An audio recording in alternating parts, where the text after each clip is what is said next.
Welcome back to another episode of the Orange Ball Podcast. This is episode 21. As always, Sam Brendan. And today we welcome back a reoccurring guest, Nick Lorensen, aka Mid Major Madness, aka LaSalle men's basketball staff. Nick, how you doing today? Doing well, fall is the best time of the year. I wish Boise State played last night. Maybe over San Diego State, maybe would have made it a little bit better, but we got wall-to-wall basketball for the rest of the week. We got two more first four games on Wednesday, and then we get the great first 2 days of the tournament coming up here on Thursday and Friday. I can't be more excited. How about the appetizer last night of little Alabama State St. Francis? Like that Hail Mary pass, man. That was a crazy play, and yeah, that got me firmly in the mood for hoops for the rest of the month. Yeah, I mean, how can you not be excited? I was talking with Sam before you hopped on here. It was such a ugly basketball game, but it was such an awesome finish. There was like 4 seconds left, and they did a Hail Mary pass. Why are you throwing a Hail Mary pass with like 4 seconds left just to run something? But it ended up working. It ended up tipping into some guy's hands and going in the bucket. Awesome story. Tony Madlock got to win the NCAA tournament game with his son. He's an absolute grinder. He was an assistant for a long time, had two really, really tough jobs, South Carolina State and Alabama State. And it was just an amazing win for them yesterday. And now they got to go on and play the best team in the country in Auburn. So, hey, they're 0-6 all time against them. Something's got to give. Maybe something crazy will happen. That'd be the biggest upset in any sports history ever, and I don't think that would ever get replaced by anything. Yeah, I mean it's happened before two times, so you never know, you never know. But yeah, that was a great game, and then kind of the next game was the total opposite. I mean, there was kind of a big controversy with UNC getting into the tournament, but last night kind of showed that they belong. But do you think that was just kind of just a bad game for San Diego and a great game for North Carolina, or do you think they really do belong in the tournament? Yeah, I think that there's all those are right, to be completely honest. UNC is a super talented team. They have all these five-star, four-star kids. RJ Davis was one of the greatest scorers in ACC history. But you also look at it and you're like, their AD was in charge of the selection committee. There's something a little fishy going on there.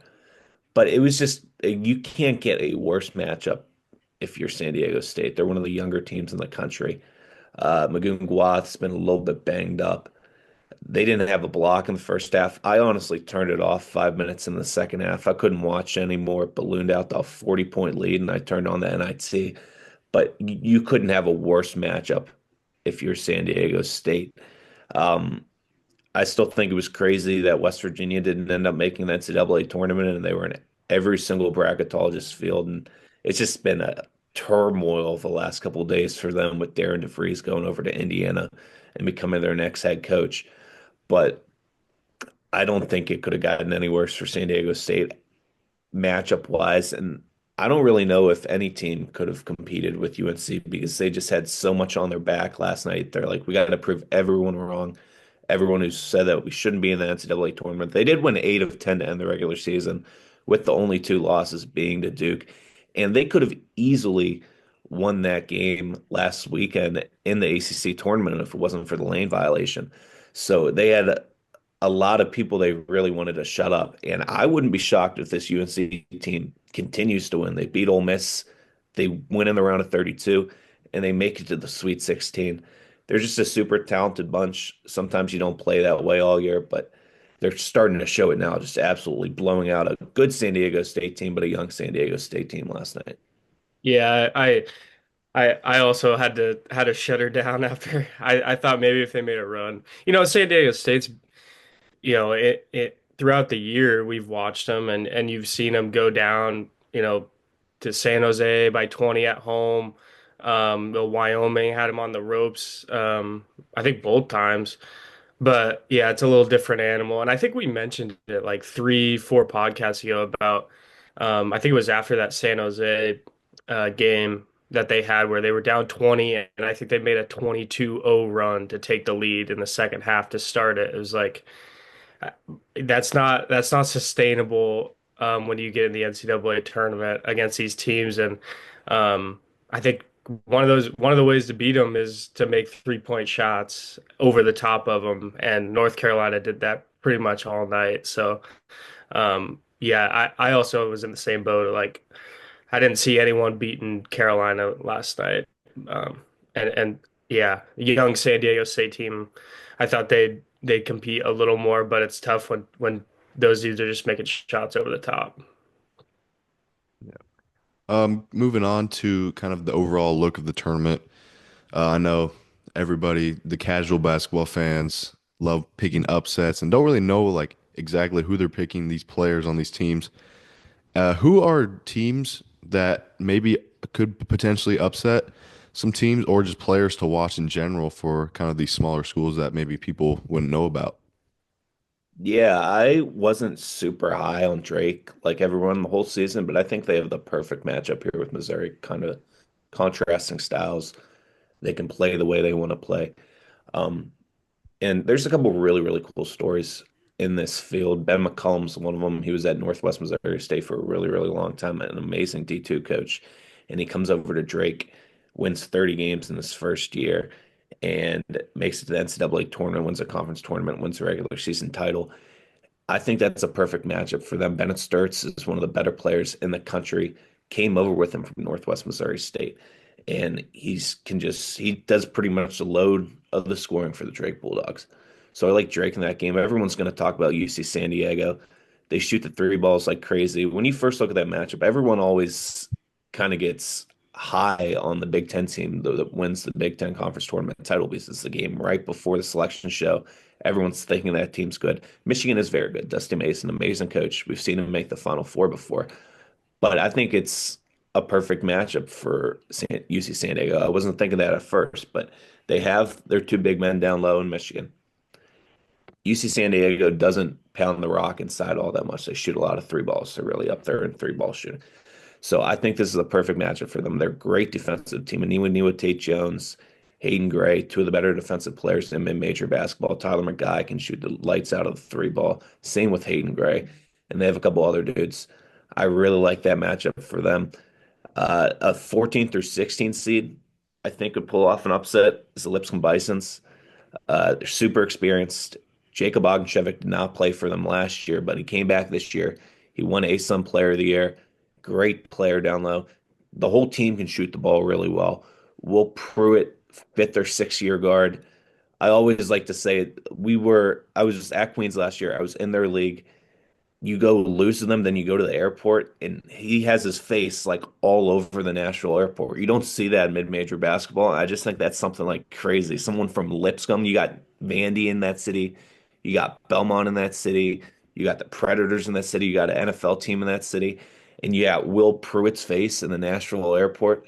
So that kind of shows, I think he's Mr. Lipscomb. That shows how great of a player he is. And Joe Anderson was just shooting the lights out of the three ball in the ASUN tournament, and that could be a difference maker for them. Going to the Mountain West, I think that New Mexico has a chance to pull off a game or two. Donovan Dent, if he goes and scores 30, 40 points a game, like he's shown sometimes this year, that could be really, really scary. I'm going to go see them in Cleveland on Friday in the first round. So I'm super pumped to watch Richard Pitino's bunch there. VCU is one that I've been super high on for a month. At LaSalle, we played them last month and they just blew the doors off of us. We lost by like 30, 40 there. Rothstein always says it's more life altering than a 10-day trip to Europe to go to the Siegel Center. I didn't believe that for a long time. I went to Siegel Center once for the TBT, and then I went there for our game, and I was just like, this is insane. Their band's on top of you. It's a really small arena. There's nothing too flashy about it, but it's like an amazing basketball environment. On the court, Ryan Odom, you guys went up against him last year at Utah State. Great coach. And when you look at it, everyone wants to talk about Rick Pitino in his second year. He's starting to trend that way too. UMBC, his first year was really good. They made the CIT semifinals, I want to say. And then the next year, they ended up winning the game in the NCAA tournament. At Utah State, they made the NIT and their first year. And the second year, they ended up making the NCAA tournament. VCU last year, they made the NIT, they made the A10 title game. This year, they are an 11 seed in the NCAA tournament, and they won the A10 title. So he's on the same kind of trajectory. He's a great coach. Max Shulga, another guy, A10 player of the year. He can do everything. They crash the boards really hard. They're one of the best offensive rebounding teams in the country. Joe Bamisil can shoot the lights out of the ball. Luke Bamboye is a great young freshman they have. They have so many dudes on that team. If I were to pick a double-digit seed to go to the Final Four, it would be the VCU Rams. I think they're that good. It kind of feels like 2011 in Richmond. But those are the couple teams I like. Keep an eye out for VCU, though. I really, really like this VCU Rams bunch. Yeah, I feel like VCU isn't as talked about compared to all these other teams just because people think BYU is this hot team that is rolling, but BYU kind of got destroyed by Houston in their last game. So, yeah, I don't know. I like that VCU pick. I do think Michigan's going to beat UC San Diego. I That's could see just what I that. think. I think Michigan's hot, but I don't know. No, I You guys could see played that. UC San Diego this year too? Yeah, we played them in Daytona Beach, and it was super close. We were only down one at halftime. And that was when everything kind of started spiraling the different way for us and started going uphill for them because Yeah. the next game they played JMU, they blew them out. The game after that, they blew out Toledo in the title game. And now they're just beating they beat every team in the Big West by like 20, 30 points. And that's a really good bunch. Eric Olin's a great coach. If Jared Calhoun ends up leaving Utah State and goes to West Virginia, I could see Eric Olin taking that job, but also I wouldn't want to leave La Jolla for Logan, Utah. So Yeah, I Yeah, would I agree. if they roll through another coach in Logan, and they still win, something's going on over there. I don't know, man. It's been insane what they've been able to do with the new coach. Um, Um, I Go got ahead. one for you actually, because we've talked about it last couple of podcasts, and you know, St. Mary's after that championship game against Gonzaga, which I don't think both teams played very well mhm. um, in that game, but what does this matchup look like with Vandy in their first round game? Because um, the 3-point shooting was obviously rough in the West Coast tournament for them. But where do you see the Gales looking like in this first round matchup? Yeah, that's another game in Cleveland. So Oh, I'll cool. be there on Friday. I'm excited to see St. Mary's, but I just like obviously I'm going to go there and in my heart I'm going to be like, go Gales. I think this is a horrible matchup for them. As you mentioned, Brendan, they can't shoot the three ball. They really struggle in the WCC tournament. And Vandy goes fast. They score a ton of points.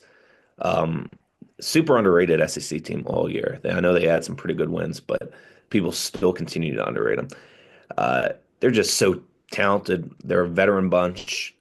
Um, can shoot the lights out of the ball, and St. Mary's wants to slow you down. And I don't know if they're going to be able to dictate the pace in a game like this. We don't usually see St. Mary's lose in the first round of the NCAA tournament. I think that could happen. I think, Gonzaga as an eight seed, that's an insane matchup in the second round if they're able to get past Georgia and play Houston. Houston's made the last five Sweet 16s. I want to say Gonzaga's made like the last 16. So something's got to give there. Um, I think it's going to be not that great of a year for the WCC and the NCAA tournament. They have one more year with Gonzaga up there and with Washington State and Oregon State before everything really goes crazy with both you guys in the Mountain West and the WCC and just West Coast basketball completely flipping all over the place with the Pac-12 coming back in the fold. Yeah, I'm Yeah, excited for it. Oh, go ahead. yeah. No, I was just gonna say, yeah, it's for how much football dictates the conferences and all that, it's shaping up to be quite the basketball league, which is fine for me. But yeah, it's definitely interesting how that'll be. Yeah, I was thinking about that too, like just the bids that are gonna be on the line for that league, and there's gonna be some teams that are probably left out of the tournament, but yeah, we had kind of the same take on St. Mary's earlier. Like, I just I lost a lot of confidence after that game, couple games in Vegas, and it's that's been their motto for a long time, and under Randy Bennett, but like it just didn't seem like the matchup I would pick them in. So yeah, Yeah. Another game I want to talk about is this got to be a horrible matchup for Memphis. They play Colorado State, probably the hottest team.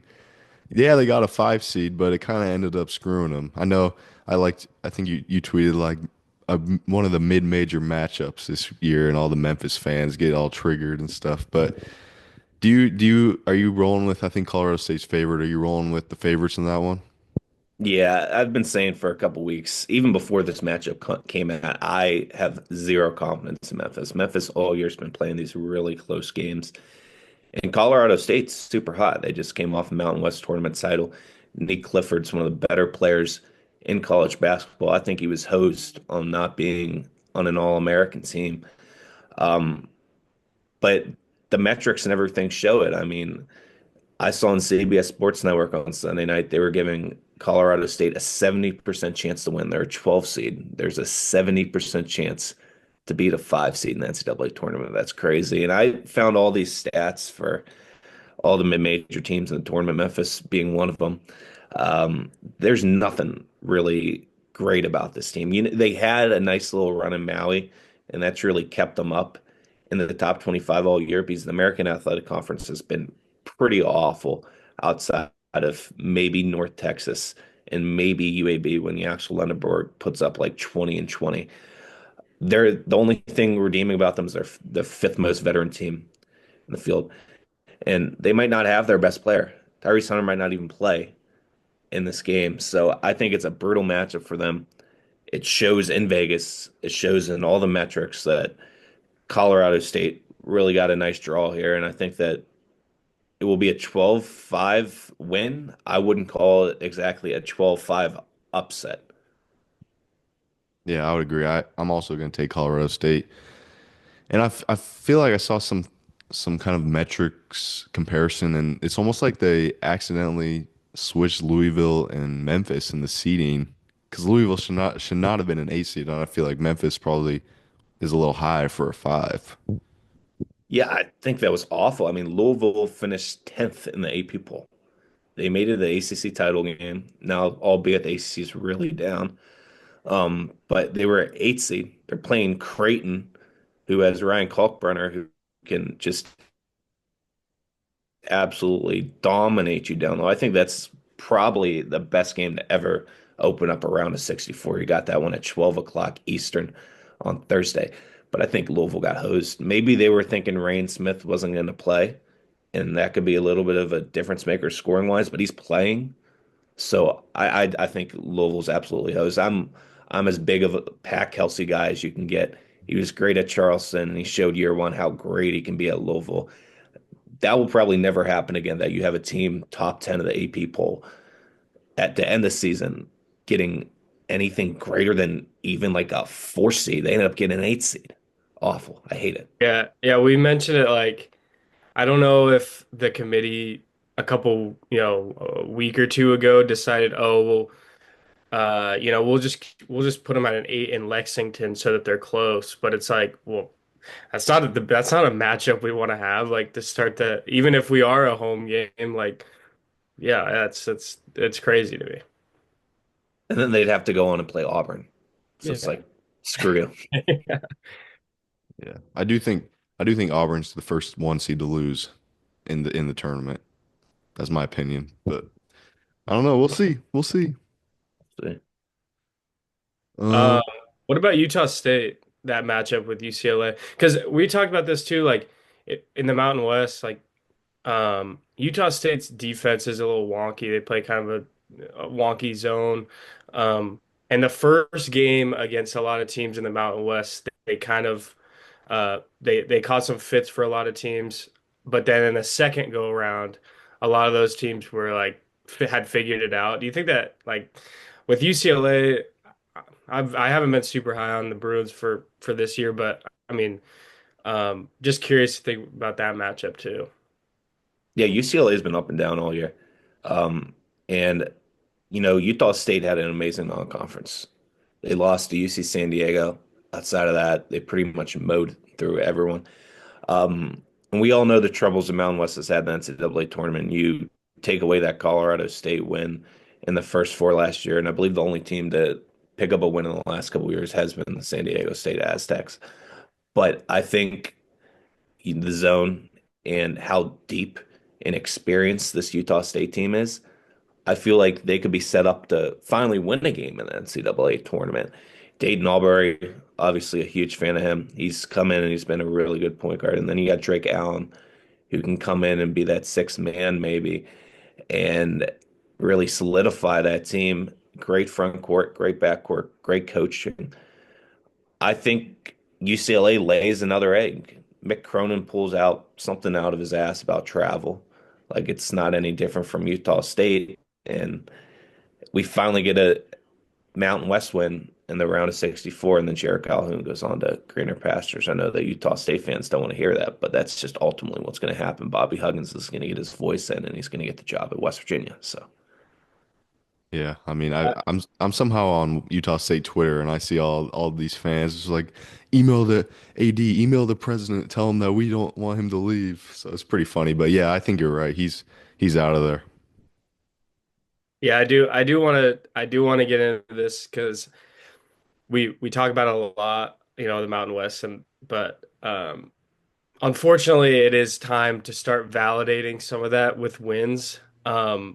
As much as we want to say like, oh, got hosed this year, got hosed last year, like I- if I'm a committee member, I'm also, have to look at it. I know they don't look at the past that way, but um, we need some teams to win in this tournament bad. yeah, I saw someone tweet out kind of attached to this that we should get rid of the selection committee and we should just have bracketologists do that. I think that's like a, I know that any Joe Schmo on the streets could say, hey, I'm a bracketologist, but you have a couple guys who've been doing it for 20 plus years come in, like 12 of them do it. I feel like people would be a lot more satisfied because they'll actually follow everything that's supposed to be followed. We saw with the metrics and all that, UNC went 1-11 against quad one opponents, yet they were still in the NCAA tournament. I don't care that they were 36th in net because they beat LaSalle by 30 plus points. They still shouldn't have been in the NCAA tournament field. And if we are able to do that in the next couple of years, I feel like a lot of people will be a lot more satisfied. What do you guys think about Boise State and the Crown, by the way? I'm Flipping. excited. I mean, when you look at the NIT field this year, it's not as obviously is not as strong as it has been in the past.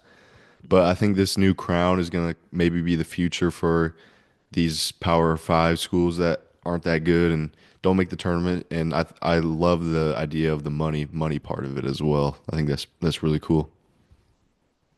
Yeah, yeah. I mean, we got some buddies that play on the team, so we're rooting for them, and maybe they could, buy us a beer or something after they get a $50,000 game check. Yeah, So that's cool with me. But yeah, shoot, what was I just about to say? Um, I forgot. Never mind. that's a good. Yeah, to your point, I know T3 Bracketology. He's a good follow on Twitter, but he's like, yeah, if we made a decision, at least we'd be able to explain why we did it. Because the committee was just they kind of avoided the questions and they said Indiana didn't take advantage of their quad one opportunities, which I thought was ironic just because of what North Carolina did. But yeah, I would like to see that happen where we got all these bracketologists who that's not even their real job. They have a full-time job and they're just doing it for the love of the game as well. So What I was gonna say was, I think I think when we put these athletic directors up for these committees to like decide, like I think football does it too. Like I think it's kind of a false sense of knowing the entire sport, right? Like people think, oh, an athletic director at North Carolina, he must know. That's a really, really busy job in and itself. I don't think he's sitting down at night and watching Mountain West basketball. I just don't. So I'm not like surprised at a bias. So if you call it that, but like um, I think people who watch every single game should be picking, not people who just have these jobs at schools that take up a lot of time. Like this isn't like they're not able to sit around and watch hoops all day. Make Rocco Miller the next head of the NCAA selection committee. Everything will be all fine. What about your boy Doug Gottlieb? I don't know about all that. He did end up having a good end of the season. Bravo to Doug Gottlieb. I tried to get him in the CBI, and I don't think administration was going to fall for Green Bay at 4 wins or 3 wins in a postseason tournament where you got to pay however Just many yeah, thousands of just dollars. for the So story. Just put him in for that the was story. awful. The lore. Um, I'm gonna give you some teams in the tournament, and you just tell me how far they could go. Tell me their ceiling. So first team, St. John's. I think that they could win the national championship. Rick Pitino, they're playing their best basketball right now. He's got everyone completely bought in. They're a veteran squad. Um, I love them. I really love this St. John's team. They got college basketball really talking again, national media talking about college basketball because when there's a good team in New York City, that trickles down to everything else. So I think it's an amazing story, and I think that Rick Pitino could do it maybe right off in the sunset if he wins here. Yeah, I'm hoping that would be awesome. I love Patino, but um, let's go Texas A&M. Elite Eight. I feel like Buzz Williams has always really struggled to get over that hump. They have a really good team this year, obviously, a very veteran bunch. They already, I know, one of their current players has his jersey up in the rafters, which I think that's pretty crazy, but it just shows how great of a streak they're on right now at A&M.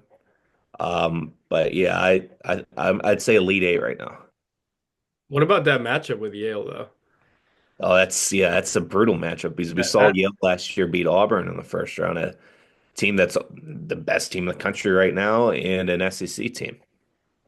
yeah, I think I think Texas A&M is a really good team. It could, but that matchup's kind of sneaky for me. I kind of like Yale almost in that game. Yeah, and something that no one's talking about if A&M ends up losing to Yale and Michigan ends up beating A&M, Danny Wolf will be going up against his old school at Yale. No one's mentioned that at all, which would be a really, really cool story. Yeah, that would be cool. I'd like to see that. I get and also with Patino, we got to see a Calipari Patino matchup. Yeah. We got Yeah. to see. Even Self Yeah, that against yeah, either one of those would be a good matchup. it's such a great little quadrant down there. And then you got Omaha who's smashing trash cans. Like Providence is going to be awesome because you also have Clemson, McNeese State. You got Will Wade against his alma mater, and then you got High Point against Purdue. And this is an awesome High Point team that could also end up pulling off the upset.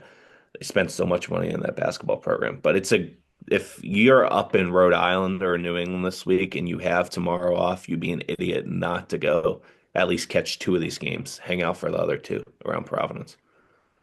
Yeah, High Point was the other team that I was thinking about that could knock off a four seed. But next team I got, we talked about it earlier, Colorado State. Um, I'd probably say Sweet 16. Nico Medved every year he does better than expectations, and he's done it once again. We've just had the troubles with the Mountain West really making a run. If Nick Clifford's able to have a couple really, really good games, maybe they make a San Diego State type of run. But I really don't see that. They don't have insane talent around them. I'm a big Bowen Bourne fan, but outside of that, it's nothing crazy. I would say Sweet 16 for the Rams. What about Clemson? Round of 64, they're not going to win a game.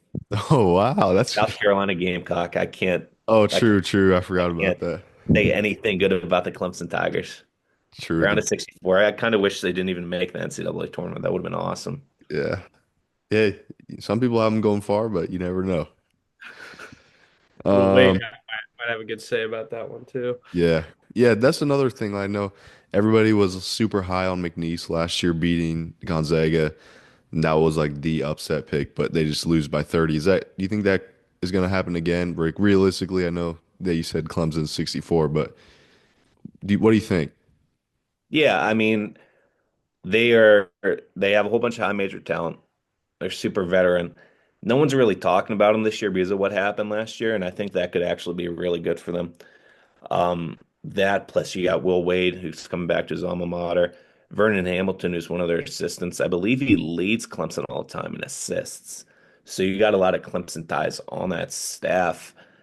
I wouldn't be shocked at all if we see two upsets in that quadrant there with McNeese and High Point. That's why I'm thinking it's like such an electric place to beat tomorrow because you got those two games, and then you got Self against Calipari, and you got Patino against Trash Cans. It's it's a beautiful 4 games. I think McNeese has a legitimate chance. I think they have a better chance than they did last year. Yeah, for sure. I like that. Last one, Iowa State.